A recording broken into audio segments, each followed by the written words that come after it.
সরকারের জুলুম থেকে মুসলমানদের বাঁচাও আল্লাহ রব্বুল আলামিন। ভারত যে বাংলাদেশের সবচাইতে বড় দুশমন, একথা জাতিকে বোঝার তৌফিক দান করো আল্লাহ রব্বুল আলামিন।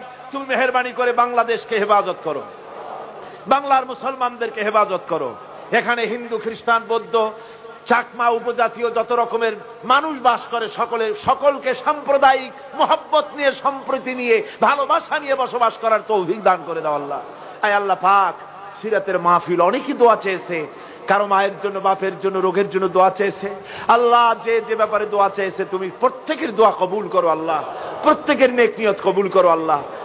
আয় আল্লাহ, ভারত সরকার পুশব্যাক অপারেশন করে বাংলা ভাষী মুসলমানদেরকে, মুসলিম মহিলাদেরকে ধর্ষণ করতেছে। আয় আল্লাহ, মুসলমানদেরকে কষ্ট দিতেছে। খাবার নাই, পরার নাই, পানি নাই, একটা রুটি খেয়ে 24 ঘন্টা কাটাতেছে আমাদের মুসলমানেরা।